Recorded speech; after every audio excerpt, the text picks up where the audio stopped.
మోడీ ఈసారి చేయాల్సిన అన్ని ప్రయత్నాలు చేస్తున్నారు. ఓవైపు హిందుత్వాన్ని పతాక స్థాయికి తీసుకువెళ్లారు. అయోధ్య రామమందిర నిర్మాణం తన వల్లే జరిగిందంటున్నారు. దేశంలోని ఆలయాలకు కొత్త శోభ తీసుకొచ్చానంటున్నారు. వారణాసి దివ్యక్షేత్రం, అయోధ్య అభివృద్ధి తన వల్లే సాధ్యమంటున్నారు. ఆర్టికల్ 370 రద్దుతో కశ్మీరాన్ని భారతదేశంలో సమానం చేశానంటున్నారు. పాకిస్తాన్ తీవ్రవాదుల ఆట కట్టించానంటున్నారు.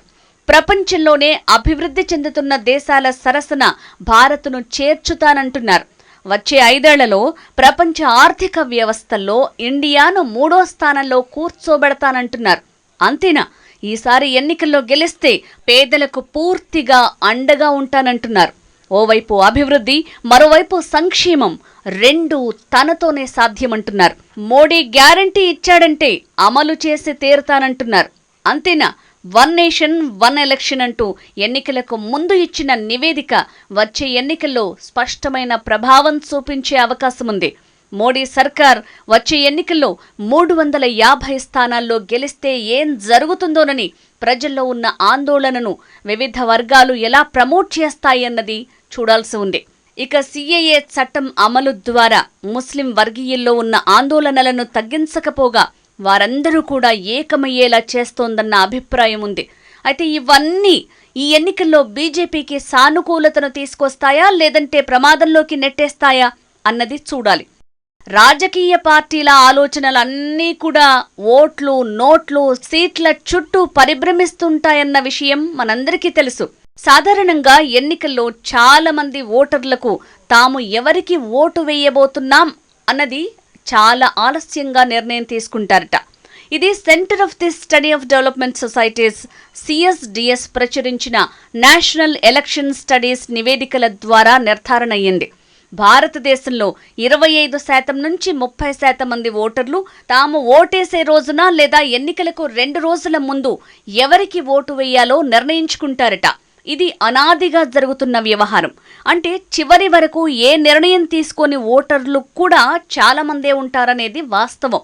వారందరూ ఏదైనా ప్రలోభాలకు గురయ్యే అవకాశం కూడా ఉందట. వారు ఫలితాన్ని ఎటువైపునకైనా తిప్పుతారట. గెలుపోటములను ప్రభావితం చేస్తారట. వాస్తవానికి ఎన్నికలు జరిగే ముందే 36% మంది ఓటర్లు తాము ఏ పార్టీకి మద్దతిస్తారో ముందుగానే నిర్ణయానికి వస్తారని కూడా అంచనాలున్నాయి.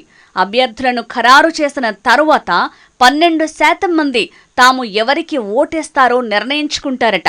అయితే మొత్తంగా 18% మంది తాము ప్రచారం జరుగుతున్న తీరు, శైలిని బట్టి ఓటు ఎవరికి వెయ్యాలి అన్నదానిపై మనసులోని ఆలోచనలను మార్చేసుకుంటారట. యాక్సిస్ పై మై ఇండియా 2019 ఎగ్జిట్ పోల్ ప్రకారం ఈ సంఖ్య 43% కంటే ఎక్కువగా ఉందనే అభిప్రాయం వ్యక్తమైంది. పలు దశల్లో ఎన్నికలు జరగటం వల్ల ప్రజాభిప్రాయం మారుతోందని చెప్తోంది. నెలల తరబడి ప్రచారం కూడా ప్రజల ఆలోచనల్లో మార్పునకు కారణమవుతోందట. పోలింగ్ రోజున తుది నిర్ణయం తీసుకునేవారు 14% ఉంటారట. పోలింగ్కు కొన్ని రోజుల ముందు ఆయా కుల సంఘాల సమావేశాల తర్వాత 29% ఎవరికి ఓటేయాలి అన్నది నిర్ణయించుకుంటారట. అంటే మొత్తంగా 43% మంది ఇలా ఓటేసే అవకాశం ఉంది అన్నది విశ్లేషకుల మాట. ఇలా ఓటు వేసే వారి శాతం పలు రాష్ట్రాల్లో ఫలితాలను మార్చేస్తోందని చెప్పొచ్చు. ఒడిశాలో 68%, మహారాష్ట్రలో 56%, జార్ఖండ్లో 63%, ఛత్తీస్గఢ్లో 55%, తెలంగాణలో 57%, బీహార్లో 55%, పశ్చిమ బెంగాల్లో 50% మంది ఎన్నికల రోజు లేదంటే 2-3 రోజుల ముందు నిర్ణయం తీసుకుంటారట. ఛత్తీస్గఢ్ మినహా మిగిలిన అన్నింటిలోనూ ముక్కోనపు లేదా బహుముఖ పోటీలు జరగటం వల్ల విజేతగా ఎవరైనా నిలిచే ఛాన్స్ ఉందట.